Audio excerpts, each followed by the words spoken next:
What's going on? We're live in New York City. It's Kevin Kenny. This is the Build Series, and sitting to my side is the record-breaking, platinum-selling act, Lovely the Band. Hello. Right. Hey, How are you? greetings. You can clap again, guys. Woo! Have you ever seen a TV show? Dude, you packed this place, and it's only 11 a.m. Thank Good you for morning. not going to work. Are we still waking up, Mitchie? That's cool. Yes. A little bit. Did you guys just get here? What's life look got like here these on days? A lot of Monday. travel? I got here a couple days ago. Okay. But enjoying it. It's cold. Way Yeah. colder than LA. Yeah. But Yeah. LA does get kind of cold. I was in LA and there was does. snow on the mountains in December. Yeah. That was crazy. That's in It's like- the north.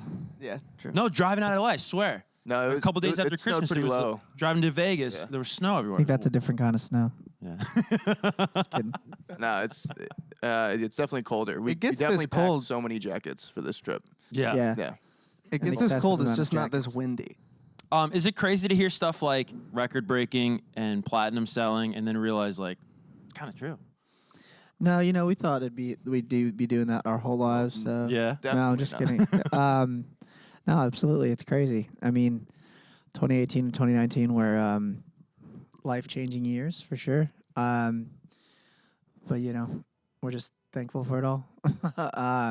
The accolades are great, but we get to wake up every day and play music, which is I know that sounds cliche, but that's a winner in itself. Oh, it's amazing. Yeah. I think of you guys, and I think of something that Adam Duritz said on this show from the Counting Crows, and he was talking about. He compared like those breakout years that you guys are going through right now as almost like going to a different planet and having to adjust to the gravity. And it's like so surreal at first, but then eventually you do adjust to the gravity and you find your bearings, if you will. Yeah. Are we in that phase now? Is it less surreal? Still grateful, of course, but is it almost? Or have you adjusted? Yeah. I don't know if it's less surreal, more so than we're learning how to adjust. Right. I mean, To we're the about to start surrealness. we just had these couple colossal years, and now we're like, oh God, I hope it happens again. Yeah. I Exactly. hope it works. Is that a fear or is that an energy that you can tap into?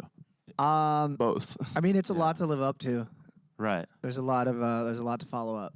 So we're hoping that people don't hate the new music. Right. But it should be said, and I want to say it on the show in case we have any new fans watching, is that, of course, Broken got you guys a lot of attention. But that debut album is incredible. Thank you. I mean, there are just like, whether you want to call them singles in today's day and age or not, that is a stacked album. Thank you. These Are My Friends, and even like Coachella.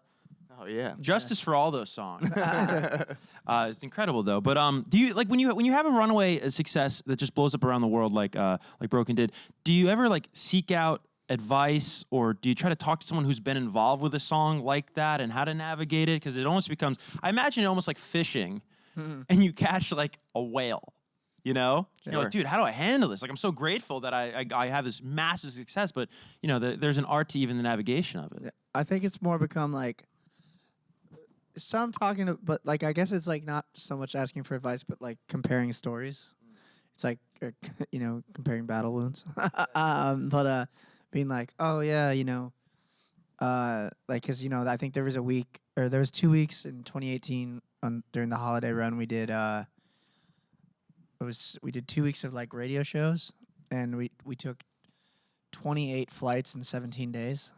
And so just comparing notes on like that kind of thing, and with other artists and stuff that have been through the gauntlet of it all, and like because it's like it's fun and it's exciting, but it's exhausting, and we're thankful for it. But like we said, we're ready to start that process up again because it starts all over. You know what I mean? It's like the thing is like you have success with a song, but that's it. Like that's that. Once that's done, you're back down here. You know what I mean? Until you reach a place of like a Taylor Swift or like a Justin Bieber or someone like that, like who gets the benefit of the doubt a lot of the time. It's like, okay, cool, we were like lucky enough to climb this mountain, but then now we're back down to the bottom. We gotta climb that thing again. So does it feel completely new? Not so much new, but I think because we know what we're getting into now, but I think it's still feels exciting for sure. Almost like a new school year, maybe. Yeah, totally. A little wiser, but still kind of cool. Totally. You talk about just how many flights. I forget the number you just gave, but it's insane. And just your touring schedule the past couple of years is just nonstop. But you did have a couple months off last summer. Mm-hmm. What's like the first thing you each do when you actually have a moment to breathe and be a normal person? Sleep. Yeah. How long did you sleep for? Like 6 days. I think I forget who said this, but it's like when you get back from tour, you tell people that you get back 3 days later. Then you actually get back, so you can just decompress and not. And then you're like off the grid for a couple pro days. tip. Yeah, pro Yeah. tip. Yeah. Tell people that you're not there. I always it takes me like 4 or 5 days to unpack my suitcase and like put my toiletries away because that's like I feel like it takes you way longer than that. Yeah, Well- that's not true. I feel like it's like PTSD or something, like post traumatic tour disorder.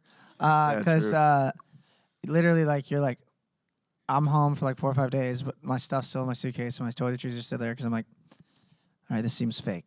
I just keep seems living fake. out of my suitcase when I get home until there's no more clothes in it. And then I go, oh, time Because- to do laundry. It quickly becomes a very convenient drawer. Yes. you Oh know? yeah, It's always Why would open. I Also, ruin a it's good very. thing, Not only right? is it convenient, it's familiar. yeah. True. Also, when you get home, you realize I like, open my drawers and I'm oh, like, I don't what is have this shirt? I don't have 8 shirts. Yeah. I have 9. No. I've actually heard of it's a crazy thing like the tour mindset that it's really tough for us fans to understand. But I even know comedians or heard of comedians I should say that like have designed or chosen apartments that feel like hotel rooms because it's almost like more comfort. It's a crazy concept. It's crazy. I heard a story like I forgot where I heard it, but it's one of my favorite things. Like, and it's a Bruce Springsteen story who I'm a big fan of. But like his wife, who obviously is in the band and whatever. But one of my favorite stories I hear is like because she doesn't always they have a son, so she doesn't always like go on tour all the time. And when she doesn't, she makes him go to I guess an apartment or a hotel for like a week after he gets off tour to like come down to earth because it was like it's like one of these things where she's like, yeah, he's the boss everywhere else, but not at home. Like, and it's like so he has to like That's cool. so it's like that decompression of like Back down to earth. yeah. But like okay, cool, back to. It's funny. I have a lot of artist friends that are like in relationships, and it's the same thing. They're like, oh no, you're not like that. It's not. You're not that here. Like, And it's a real adjustment though. Yeah. Like I'm not even from a standpoint Yeah. of narcissism. It's like a stimulus adjustment, Yeah. you know, coming off tour, which is wild. We're getting a lot of new music, it seems like, from you guys this year. The first of which we'll get into in a moment. Was a large portion of it written in those months off last summer? Yeah, I think so. yeah. I'd started kind of fiddling around with this new record. Not that we have a new record coming out or anything like that, but or that we were working on it at all. But now, probably like January of last year, I think was the first like couple songs that like were written for what will be potentially this new record. But yeah, I'd say like probably like 85% of it. We rented a house in the Hollywood Hills right when we got off tour. We had our producer come out on tour for like a couple weeks and tried to just kind of shake the rust off, which was nice because it was like kind of a dive back into that like mindset of being creative again. But yeah, we rented this really cool house in the hills in West Hollywood and just kind of all moved in for like 2.5 months and just spent every single day writing. Friends would come through. It was nice because like a lot of the time when you have to get up, at least for me, when you get up and you have to go, like you have to get up, shower, drive to the studio, come back, it starts to feel like work. You know, it starts to feel like you're going to a job. And this was nice because, like, you know, we'd be able to wake up in the house, go downstairs to the home studio we built, Jordan be cooking breakfast. Mind you, I say get up, like, they're up at, like, 7, 8 a.m., like, cooking it's breakfast. like I I'm up wander at- down around 2 o'clock. I'm up Like- at 7. Sam's up at 9. Mitchie's up at 2. But back to the house. It was a crazy energy because how the house was laid out was there's the kitchen and then there was the main studio like right next to the kitchen. So like I would be cooking, Sam would be I don't know, maybe going in the pool, like the pool was right there. So Sam would Morning be swim. swimming and Mitchie would be strumming on a guitar Cleaning and Mitchie's the like, pool. oh, I have this thing. And he starts playing it, and then I'm like, oh, I'm like shouting while I'm like cooking eggs. I'm like, oh, that would be cool. And Sam's like jumping in the pool and be like, yeah, maybe put this on it. But it's just like In midair. it was a crazy like chemistry. It was fun. It was a fun, great, man. It was great cool. vibe. Yeah, but yeah, about I say like 85% of that this new record was written there, which is nice, and it was cool. It was like it kind of forced us into like I don't know. It's like like it just there was like a vibe in this element of this in this sound that was created in that house, and that was the bulk of the record, and you'll hear it, you know, when it's out. And we have other songs that we did other places, and it's just funny how it just doesn't. It didn't those pieces didn't fit the puzzle. So, yeah. Do you think we'll be able to hear it, or is it something where like they're just so intrinsically We hope so. tied to, yeah. the difference I'm saying Oh yeah. between something you would do outside of this house. No, you'll No, never you hear the won't. music. No, you won't, because those ones won't. We'll hear Jordan weren't on the cooking in record. one of the tracks. Oh, that was a Yeah. house song. Yeah, exactly. You hear the eggs popping. Yeah. They're done. Let's talk about just the decision to lead with loneliness for love. It's not out yet if you're watching us live. But that's always kind of a big decision, I would imagine, of like, what's going to be Absolutely. the opening statement to this new chapter, if you will. Why was this the one? So actually, funny story about this. This was written for, or the first like, incarnate of this song was written for the first album. Which it's had about 5 or 6 different Yeah. versions. Yeah. Yeah. So the first version of the song was written for the first album. It was originally a ballad, and it just didn't. I tried a couple different ways. Kind of like Maybe I'm Afraid. Yeah, no, even slower. Oh, it was okay. like just like super ballad, like Okay. just like yeah. Didn't end up working, but I knew the lyric was special. You know, I keep mistaking loneliness for love. So I knew that was special. So when it came time to like start writing again for this, you know, I was like, man, that's this summer. I was like, I remember getting out of the shower and was like, man, like it popped back in my head. I was like, oh, we should mess with that, like. And I remember, because originally it was like, I keep mistaking loneliness for love. And I remember being like, oh, that's not it. And then I remember like just standing in the bathroom getting ready, and I was like, what if it's just like, I keep mistaking loneliness for love. I'm trying to find myself. But it was a shuffle before that. Yeah, there was a shuffle like thing before that too. But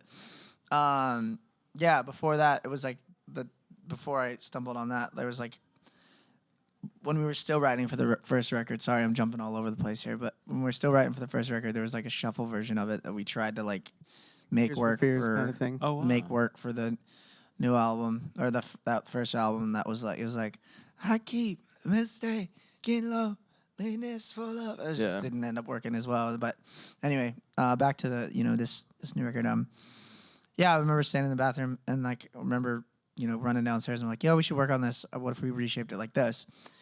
And then long story long, we through countless. Our buddy came through that day, and I ended up working on that for a little bit with him and our producer Christian, and we tried a little bit. We sped it up way faster than what it was, and then end of the day we were like, okay, this didn't really work yet, but then we knew the chorus was something special. We were like, finally, like I was like, okay, cool, I think we're onto something here. Put it to bed for a couple days, came back to it. The three of us and Christian, we were like barbecuing one day and just kind of working on that song, and we were like, what if we speed this up even more? And because that first rendition of this version of it was like, it was like, I keep mistaking loneliness for love, which was hella faster than the original, but we're like, let's just speed this up even more.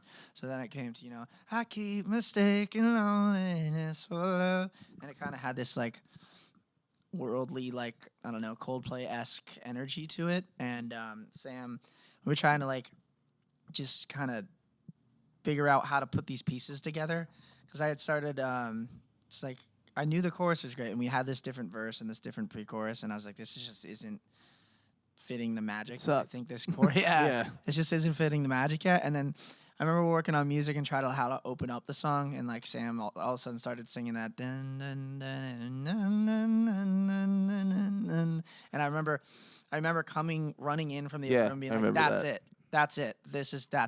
That was that was a special moment because Sam was I was sitting in the chair with Christian and our producer, and Sam started singing that, and Mitchie just came bolting in and was like, "That was it. Put it on the keys. Let's do it." What's even better is that I am an awful guitar player, and I was trying to come up with something while they were working on the chorus, and I was playing it on guitar, and they probably thought it was awful sounding until I finally was like, sang it and then it made sense, but Yeah. But yeah, the but so guitar that was thing's like so weird. that was a nice moment because I think that was when the code was cracked for the song. When that I was like, okay, that's it. And then I ended up putting lyrics to that melody for the verse and stuff, and then the song kind of just took shape. And finally, once that was done, I was like, okay, we have a song. And Also, the long and short of your question is, sorry, we took No, I love this. Not to cut you off. the full journey, but the long and short of your question is, we chose this song because this was the first one. I think that we were like, okay, this feels like it makes sense, and this feels like broken, elevated. It also is a big. This song is a big testament to what most of these songs, how they were written, where we were all just in this house, and it was just a sporadic moment of this works, and it was like this crazy energy that we feel is in this song. Well, and I love that story that you guys just told because that's, I think, a really honest portrayal of the songwriting process. I Yeah. feel like it's really cool these days to be like, this came in 5 minutes I did this song, you know what I mean? But it's a lot of hard work, and it must be just the best feeling when you get closer and closer, and then, you finally Yeah, it's like unlock cracking a puzzle. it. Yeah. Let's kick it over to Twitter right now. This comes from @Mitchie's Glasses. Mitchie. Oh, Your glasses are hello. on us. Where does Jordan get his pants? Where do I get my pants? A lot of different places. I get my pants from the pants. the pants store. Big fan. No, no. I kind of scour the web and try to find some ASOS? Yeah, ASOS is good. There's no plug there. I genuinely love that store. Yeah, I don't know. I kind of scour the web, various different vintage apps. Always looking for the sale. Always looking for the sale too, as my mother taught me. But yeah, I kind of scour online. We like scouring for vintage clothes and I wouldn't say maybe passionate about it, but we're excited when we find something cool. for Yeah. sure. Metropolis just moved up the street here in Union Square. Yes, I saw. Huge space. Speaking of vintage, let's get to a question here in New York City. The first is going to come from behind me. Hello. Hi. How are Hello. Hello. Hi, I'm Lauren. Hello, Lauren. Lauren. I was just wondering, you guys talk a lot about mental illness and things like that. Did you guys ever expect people to kind of relate to that and feel what you guys kind of go through? Like, all that? I didn't expect it. I just knew that was definitely like, I mean, where Broken went, like, that was so unexpected, and like, it's like so awesome hearing all the stories and stuff like that from fans and like people opening up, but at the same time, I'm like, I've said this before in interviews, like, I'm taken back by it a lot, and like, I don't know what to say because a lot of times, because I'm like, I don't know how it's something that like I'm thankful for it, like something I wrote in this time of like desperation, basically, like connected with so many people, and I'm thankful for it, but at the same time, I'm like, whoa, like you don't know how to handle those emotions a lot of the time, and but all I can say is that, like, did we expect it? No. But did I think that I was the only one feeling these things? No. I knew that, like, because even, like, I grew up in a time when mental health was just not something that was talked about. I didn't even know I battled depression and anxiety and stuff like that until I was in my mid-20s. And literally, like, all high school, even my early 20s, I just was, like, so screwed up. I mean, I still am. Let's be real.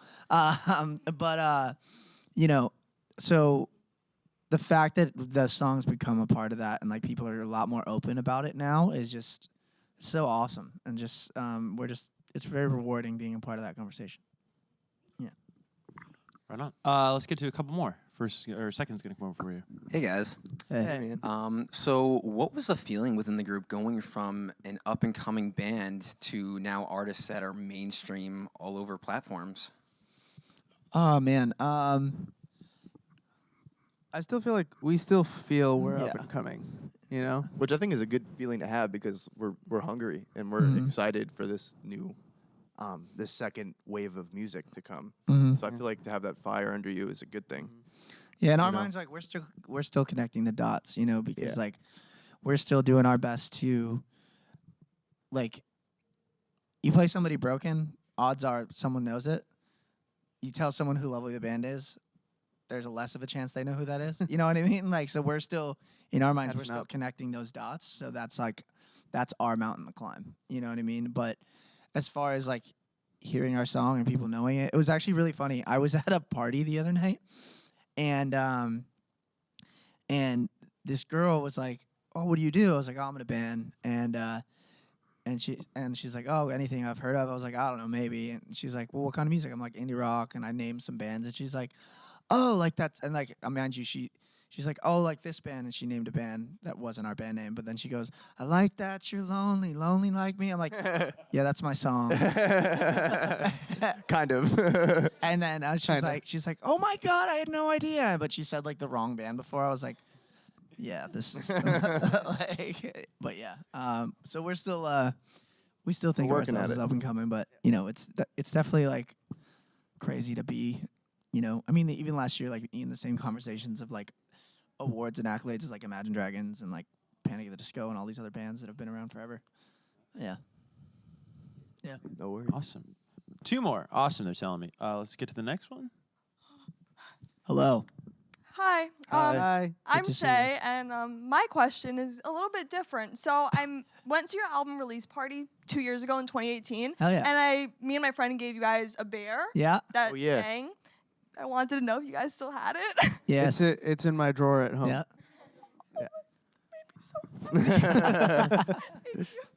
Wait, No did worries. did we give that to you during this? Mm-hmm. Yeah. I think I was there. Yeah, you were. Yeah. Yeah. Oh, it was the hair. Yeah. Nice purple. That's crazy. It's a nice purple. Wow. Yeah. Sorry. Let's get to one more. Hi, I'm Hello. Sam. Hey Sam. Oh, I'm Sam. Nice to see you. And so my question is, comparing your last album to this new and upcoming one, is there like any sound differences? I wouldn't. I mean, we still use the same sound. It's like Lovely the Band elevated. Okay. You know, it's Yeah. like you playing a video game. We leveled up. Gotcha. Okay. I think you can definitely, even in this song, like you can hear each of our personalities within the song. Yeah. Which is a pretty cool thing to even just like for each of us to listen to back to how we wrote it in the house. It's like, oh, this came together. This person did this, and it was this big collaborative effort. So you definitely hear us in this in this new music. Anything that might sound different still sounds like Lovely the Band. Okay. Yeah, for sure. All right. Thank you. No Yeah. worries. Great question, guys. Yeah. All right. They're telling me we're out of time, unfortunately. Oh, no Thank worries. you so much for Bummer. stopping by, Yeah, guys. man. Thank This you. is out at midnight, correct? Midnight. Yes. With the video, too? Yeah. You can stream the song and you can also watch the video. Yeah. Happening. Midnight. That's awesome. Everything. Lovely the Band. Loneliness for Love, the new song, guys. One more time for Lovely the Band. Thank you, guys. Thank you.